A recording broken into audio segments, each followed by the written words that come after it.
What the hell is cognitive dissonance? All right, that's an interesting question. It is an interesting question. In your experience as a doctor. Right. One of the things... Eat less food, do more exercise. You were talking about Can we hear from the medical professional in the room? It doesn't matter. 2 + 2 is 4. It doesn't matter if you like it or not. So you're going to blame society for being fat? 100%. 100%. Do you think women understand what it's like to be a man? Not at all. No clue. No idea. The irony is not lost on Nora that it took a trip into manhood to help her appreciate her own femininity. I'm so much closer to myself than I ever was, that I really like me. I really like being me, and I really like being a woman. Did you like being a woman before, Ned? I did, but I like it more now, because I think it's more of a privilege. That's perfect right there. That's awesome like that. Nice.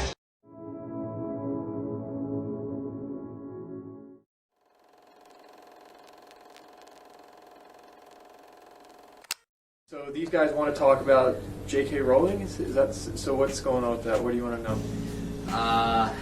She's had a pretty controversial past. I just want to know, like, what are your thoughts on it? And, like, do you still like her work despite her bigoted opinions? So let's get specific, though. Let's define bigoted opinions. What opinions are bigoted? We're going to treat this as a thought experiment. I'm not going to say what's right or wrong or what way to think. The whole point is to learn how to think, not what to think. Yeah. So when you say bigot, you're starting with the conclusion that, given her bigoted opinions. Yeah. So first, let's start with, does she have bigoted opinions? So when you say bigoted opinions, she has had a history of being extremely transphobic. I've heard. You've heard. So what? Can you give me an example? If you look at her Twitter, I think you could see a few things. If you want, I could try and find see something. See if you can find one. So, one of these tweets that she came up with in 2019, she said, "Dress however you please, call yourself whatever you like, sleep with any consenting adult who will have you live your best life in peace and security, but force women out of their jobs for stating that sex is real." So you find that bigoted? What do you find about it? Was deemed transphobic. I myself. Do you find that transphobic yourself? I don't really have an opinion on it, but I'm just going with what a lot of other people have said. So let's pause there. Let's not go with what other people are saying. Let's try and learn how to critically think. So let's analyze the tweet ourselves. So that statement, do you see anything problematic? Disregarding other people's opinions. She did try and pin some things on a specific group of people. Where does she do that? Can you read that? But force women out of their jobs for stating that sex is real. So when I hear that, I'm interpreting that as meaning, if a woman says that, saying that there's a difference between men and female, and then being attacked as transphobic, I think that's what she's saying by attacking someone for stating that sex is real. That is exactly what she's saying. Is that transphobic to you? So, to me, no. Stating that sex is real is not transphobic. It's just a fact of life. It exists. So is there anything you disagree with in that tweet? In that tweet, I can't really see anything that I myself disagree with, but I can see why some people would think, oh, this is offensive. We can't have that here or something, because... Sure. There's an apology tweet. Let's read that. What did she say there? I haven't read that. "I respect every trans person's right to live any way that feels authentic and comfortable to them. I'd march with you if you were discriminated against on the basis of being trans. At the same time, my life has been shaped by being female. I do not believe it is hateful to say so." You see anything problematic there? She's apologizing, so no, not really. If I could read it again. It sounds like a very similar statement as what she was just saying. She's basically saying, like, I have nothing, to me, this is what I interpret it as, I have nothing against someone being trans. Exactly. Live your life, but you just don't get to impose on my you can live how you want, I can live how I want. Yeah. And let's all, Exactly. So I guess now that we're looking at it like, oh, there's not much difference between me or her. Do you think it's fair that that she's being attacked by a large group of people and people are calling her, like you said at the beginning of this conversation, you said, given the fact that JK Rowling is transphobic, how do you feel about Harry Potter? Now, retroactively looking at that statement, do you think that was the best way to phrase? No, I feel like an idiot now. It's okay though, but this is why we do this, to learn how to think. Good evening. This is a great ending to the video, isn't it? It's very wholesome. I feel like an idiot. It ends on a very positive tone, because when you actually try and make someone question what they believe, it doesn't usually end well. Feminism is not an organisation. We don't have an AGM. We don't all think the same thing. It's the campaign for women's liberation and women's equality, and as such... Well, you seem to think a lot has twaddled today, Kate. Certainly nothing racist, and so far, you're the only one who's been sexist tonight. Kelly J, you want to respond? Yeah, I'd just be interested to know when we talk about, modern feminists, where they've been. Because lots of modern feminists, Kate included, don't seem to want to talk about the existential threat posed by transgender ideology on women's spaces, on the fact that there are boys and girls toilets in schools and girls don't have access to single-sex facilities, on the basis that we are changing... This is what happens. Modern feminism... I think you just triggered her, Kelly, to the point that she just did the laptop drop. Like, there's toxic masculinity, and I feel like that's usually when I look at a person, I'm like, okay, that, like, the masculinity is showing, That's why I'm like, in moderation. Wait, so you're saying when masculinity is apparent or showing, that equals toxic masculinity? No, it's just sometimes it's, like, a little excessive, and that's usually when I, like, notice it. What is excessive masculinity? I need this, like, big old car. It's like, okay, you're compensating for something. Compensating for what? A lot of things, I can tell you that much. Go ahead. Go ahead. List it. I mean, probably, like, their low self-esteem. And maybe their tiny dicks.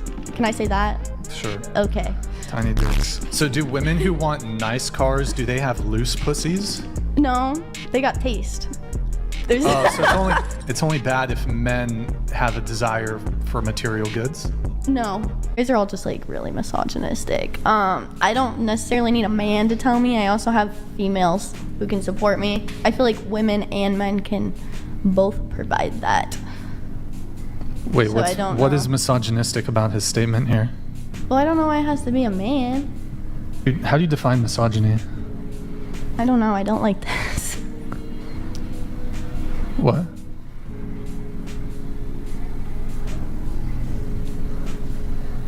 I'm just asking how you define misogyny.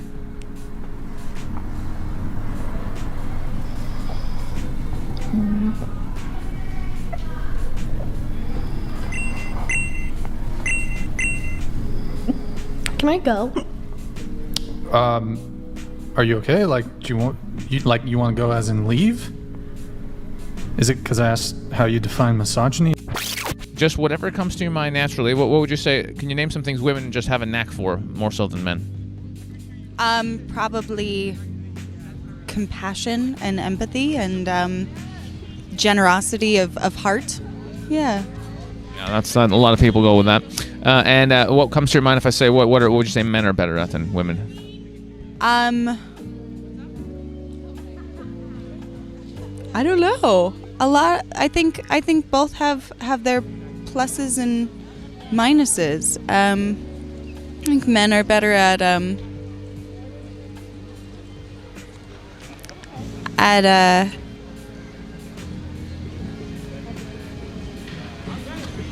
probably guarding themselves. Yeah. Not so good with the emotions. Anything else? No, I think that's it. Yeah. Well, they're good at a lot of things, but that's nothing that you can think of right now. No, that's just the one that came up. Yeah. Yeah. Yeah. It's like muscle stuff. Usually we're pretty good at muscles. Muscle stuff? You know, like strength. Sure. That's an easy one. That's a go-to one. Oh, I think women are good at that too. Yeah. But like as a tendency, generally speaking, women are more connected to the emotions, but men are usually a little bit more muscly, I think that's been the stereotype, but I think that's definitely changing, I think women genetically are catching up to men in strength. Yeah, I think the emphasis on men having to be so strong and like that sort of stereotype, I think that's going down. You think that it's an emphasis on men being strong, or men just are naturally just stronger because of their genetics? Oh, interesting. I think women are just as strong as men. Physically? Yeah, I do. But they're not though, right? They're not. Like, look at this. I'm a normal dude.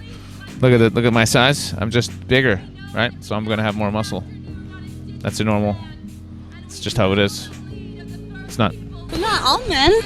No, there are of course exceptions, right? Of course, there's men who are like this tall, and you could just slap them and beat them up with one hand. But generally speaking, of course, there's men who are intuitive and very emotional and in their hearts and very good at connecting with their emotions too. But that's more rare than a woman who naturally would be more inclined to be connected to her emotion. You know what I mean? Like we just have differences, and that's what we're just exploring. It's against the law. Somebody gets by somebody, and they're like, I'm a 16-year-old and I can't have this baby. Think you should keep it? It's a baby. Yeah. If someone is rich and she gave birth and she decided to kill her 3-year-old child. I meant to get your phone. Someone call the cops. Meant to get your phone. Do not touch me. Someone call the cops. Have you ever heard anyone say, speech is violence? To the point where, in their twisted minds, having the wrong opinion justifies violence against you. It's a complete 180 from the kid we saw in college. Now, I don't care about the content of the argument. Trans people, Harry Potter, Trump supporters, or pineapple on pizza. I really don't care. What I care about is the attitude and the reaction to a disagreement. So, to explain this, we need to understand cognitive dissonance. What the hell is cognitive dissonance? Very quickly. Cognitive dissonance is a term created by Leon Festinger, one of the fathers of social psychology. He said this: inside of every person's mind, we have a core system of behaviors, thoughts, and emotions. Later on, Stephen Hassan would add a fourth core of information. These 4 cores or 4 pillars inside a person's mind need to be in perfect resonance with each other, so our minds can be healthy.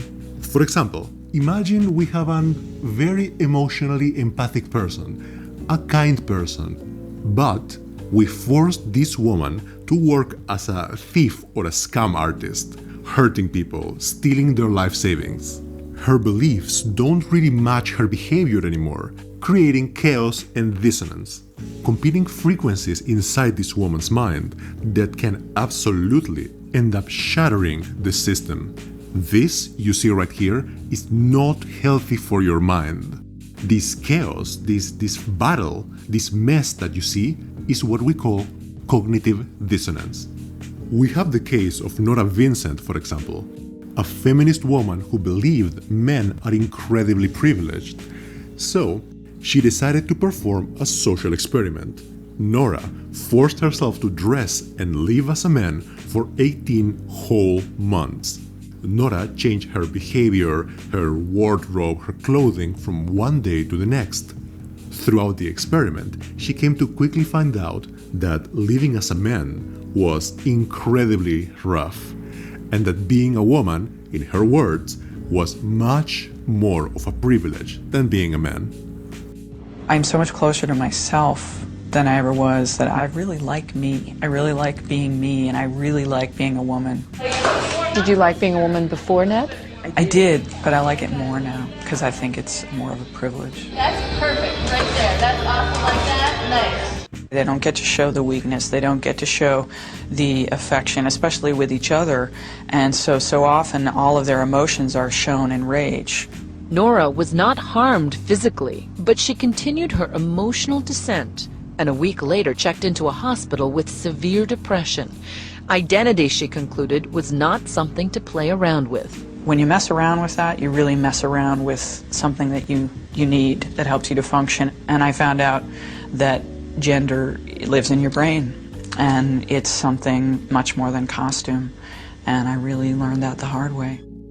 Nora says, and I quote, "As I lived snippets of a male life, one part of my brain was duly taking notes and making observations, intellectualizing the raw material of Ned's experience. But another part of my brain, the subconscious part, was taking blows to the head, and eventually those injuries caught up with me. In that sense, I can say with relative certainty that in the end, I paid a higher emotional price for my circumstantial deceptions than any of my subjects did." What she is describing is perfect cognitive dissonance. It is also very ominous foreshadowing when you consider Nora was forced to drop her experiment halfway through. She checked into a hospital with severe depression. Eventually, Nora would end up taking her own life. I can't even begin to imagine the level of mental damage Nora was taking every single day. Some people even describe suffering physical pain during this process, as their entire worldview shatters in real time in front of them. Men are suffering. They have different problems than women have, but they don't have it better. They need our sympathy, they need our love, and they need each other more than anything else. They need to be together. Do you think women understand what it's like to be a man? Not at all. No clue. No idea. The irony is not lost on Nora that it took a trip into manhood to help her appreciate her own femininity. I need you to understand, it's not a minor thing to mess with this system. It's very delicate. If you damage this course, the consequences can be really severe. So, your brain has different kinds of mechanisms to try and protect yourself from damage. That is the reason why the woman rage quit in the middle of her interview, why the guy started kicking, or why the ladies started crying and wanted to leave. This is the reason why so many people need safe spaces. Listen, if the kind of things you believe in are clownish enough and disconnected from reality enough, it becomes a problem. It becomes hard for you to even participate in real life. Even the most basic of statements can cause dissonance and damage. It almost feels personal at some level.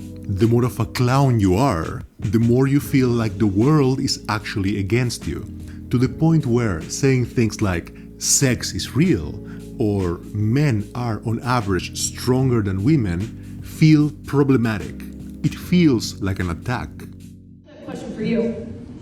You being an anthropologist, which anthropology is the study of human civilization, so if you were to dig up a human, two humans, and 100 years from now, both man and woman, could you tell the difference? Strictly off of bones. No, because there's a wide range.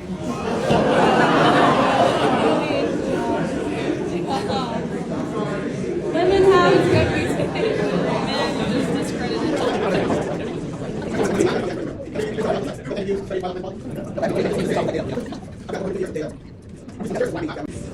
I'm just curious as to why I'm being laughed at. Are you serious? The pelvis. It's the only bone in the body that's gender specific, which means it's different in boys and girls. Is it? Yes. The pelvis's job to protect the organs used for digesting and reproduction, which means throwing babies. Oh, there it is.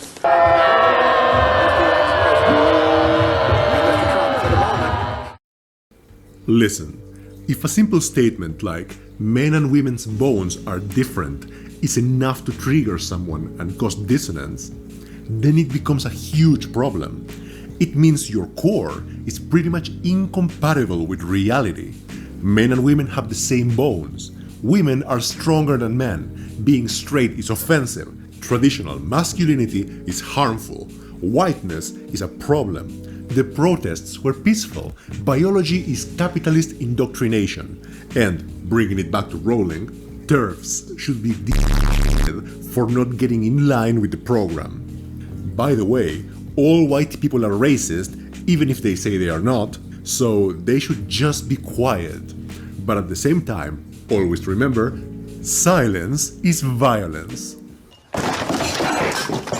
If you have any of the conflicting beliefs above, then leaving your safe space and coming into contact with reality has to be a very traumatic experience.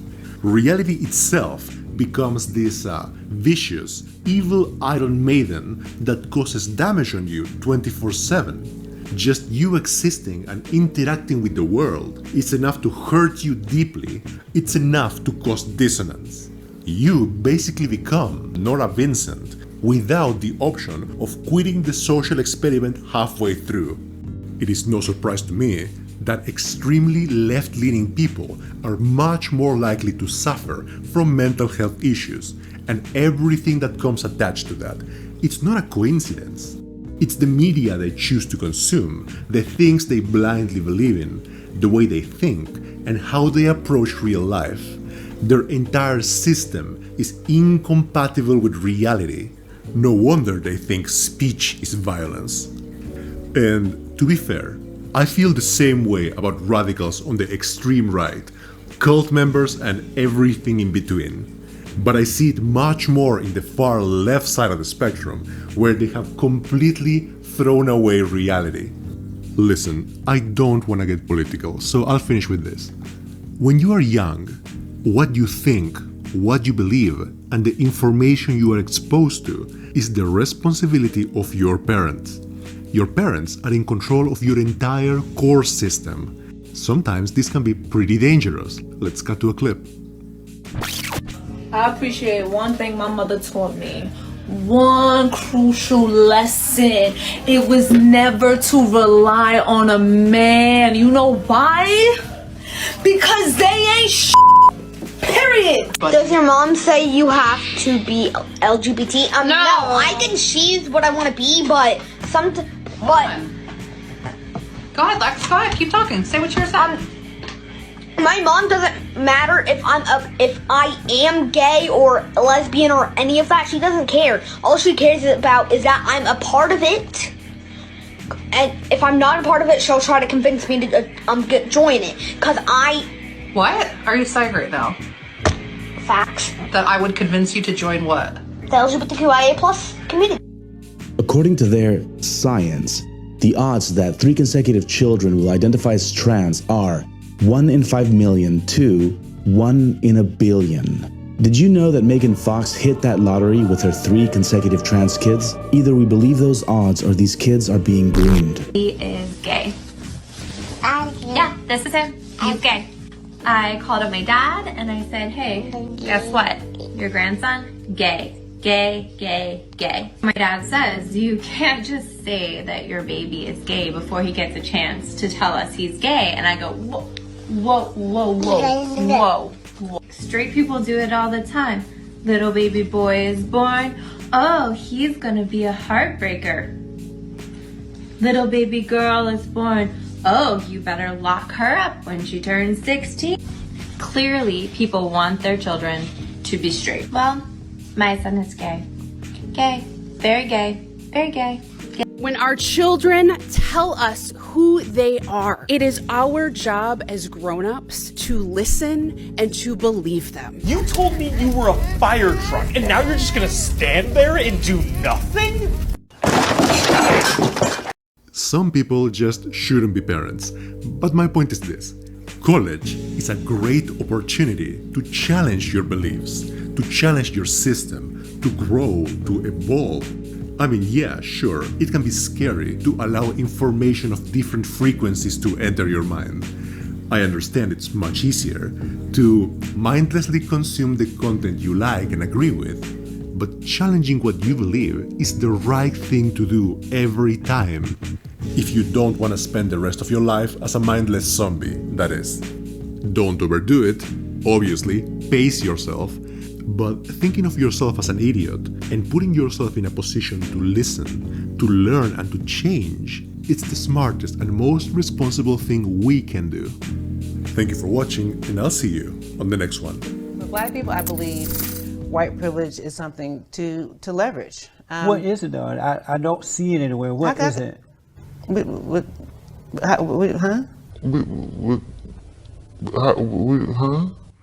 is it? How don't you For not people see like white me privilege? who don't see it. How do you not see white privilege? Because it doesn't exist. That's Yes, what it does. So what is it exactly? Why don't you Black? How come you don't believe white privilege exists? What you see? Well, because I you know, like, I am Black in color, but I don't have that dark mentality that most Black people have. Clearly. I don't think there are any risks to eating animal foods exclusively. And you are a psychiatrist, am I Right, I correct? did a residency in psychiatry. So what do you know about nutrition? Where did you gain your background in nutrition? Listen, this is, I think... No, you listen to me and answer my question. Now I'm asking you to tell us where your background emanates from. I went to medical school, and I studied nutrition in medical school, and I studied nutrition independently. One of the crazy things about medical school is that it teaches you how to read articles. I'm a doctor. Medicine needs to think about teaching doctors more nutrition in medical school. But it is up to us to educate ourselves. Just because there's a degree that says a doctor doesn't mean that we have or don't have medical nutritional knowledge. The bottom line is you practice psychiatry, am I correct? I practice medicine. You practice psychiatry, is that correct? Medicine. You're a white man! I have done my research. I've done my research. You're fucking old. Old. You're fucking a white male! You're a white man! Would you describe yourself as a feminist? Yes.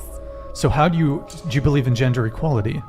Yeah, of course. Okay, so how do you reconcile believing in gender equality, but also holding men to their traditional gender roles of paying for the first date? Well, I'm just saying that's my personal view. A woman being a feminist is just doing whatever you want to do. Being a feminist is just doing whatever you want to do. And not being bashed by society for that. And obviously, standing up for women's rights and stuff like that. But when I don't know, I just feel like this question's really dense. If you believe in gender equality, don't you think you ought to split the bill on the first date? No, because my main concern with gender equality is through, yes, in society, fixing that, and through, the system. But yeah, I don't. Oh my God. It's the free world. You want 50-50, don't you? You want 50-50? What the whole fucking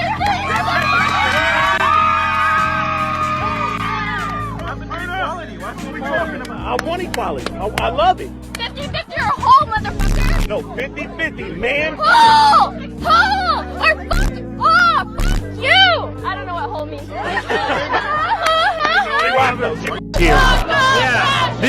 I know he's not a fascist, but it's more just of getting the community together to just go against him. A lot of people said he's not actually a fascist, so then why call him a fascist? Well, I don't know the exact definition of a fascist, so I don't know if he is or isn't a fascist. Women often talk about hormones influencing their emotions and behavior.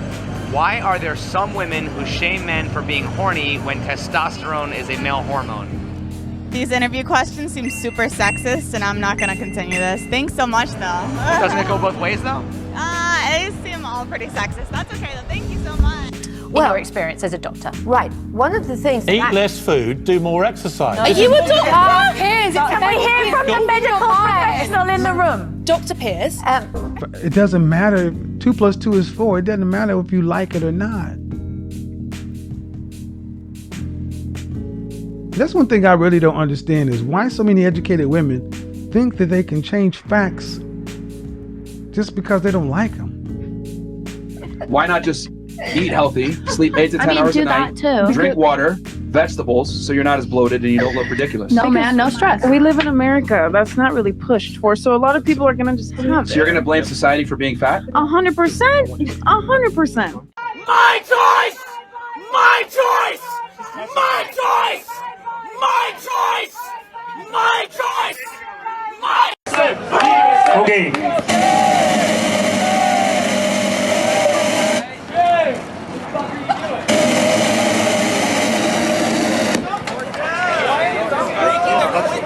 Well, as you can see, the opponents of free speech are capable of making a lot of inarticulate noise.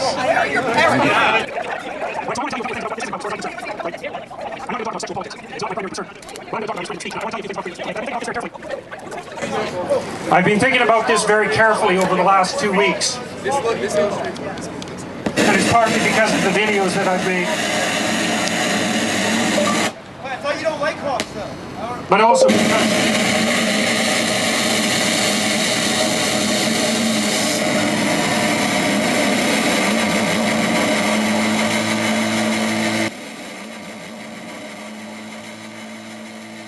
What the hell is even that? So there's a reason I'm defending freedom of speech. And the reason for that is quite straightforward.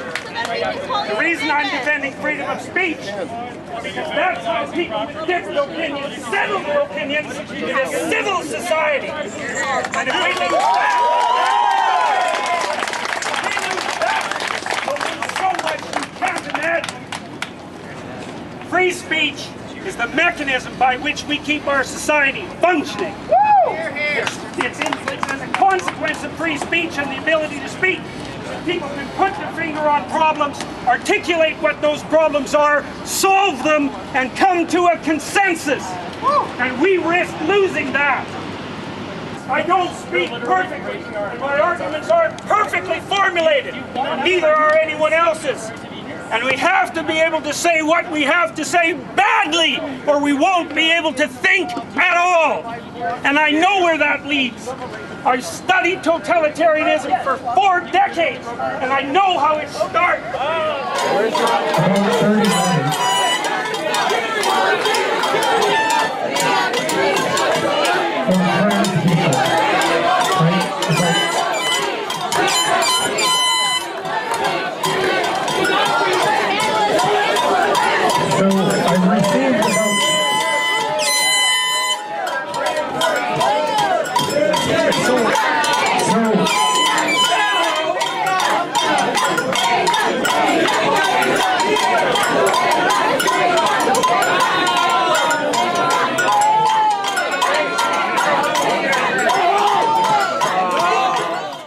This is the neighborhood, and you are not welcome. That's why I need to be here.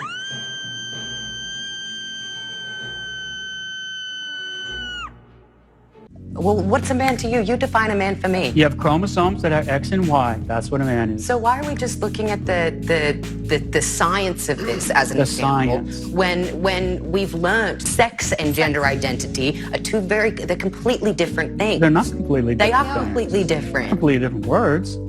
And sex is what you're born with, the sexual reproductive organs you have. Gender is what you identify with. They're completely Well, I don't different accept that things. distinction. You have to argue for it. You're just giving a conclusion. You're just making it up. Just making it up. What do you think about white men? I think it's just the term white man, just immediate turn off. What do you think of black men? Love. Do you think it's racist to, by default, not like white men? I mean, I don't think so, because I think there's a difference between like racism and that's an interesting question. It is an interesting question. Yeah, because like I mean I don't dislike, but there is like nervous feeling. I don't know. So if you met someone who said that they get nervous around black men and that they've had bad experiences with black men, would you still consider that racist? Ooh, yeah, I see your point. Ooh, yeah, I see your point. You believe the Earth is flat? Yeah, I believe the Earth is flat. What piece of evidence made you start believing? Well, I looked into the moon landings. I don't believe that we landed on a moon. There's a lot of evidence to support that. We've only gone up to 1,000 miles above the Earth's surface. To imply that the Earth is flat, you aren't just saying that NASA is lying. You aren't just saying there's a conspiracy within a single company. You're implying there's a conspiracy involving the world's 71 space agencies, 13 of which have launching capabilities. Not only are you saying all 71 of those agencies are lying about the shape of the Earth, but every single person in them is lying or being fooled by their respective companies. Furthermore, every single astrophysicist in the world is, by your implication, a scam artist getting paid to do research through telescopes and instruments that would be useless if the world were flat. So roughly 75,000 people are lying about what they do for a living. Not only is it absurd to even imply that NASA program that under the United States government could possibly pull off this sort of conspiracy, but the fact that all 71 space agencies around the world are also taking part in some conspiracy, and every astronomer and astrophysicist and astronaut is also part of the same. It just seems that so many different people are involved in this major conspiracy. Yeah, all the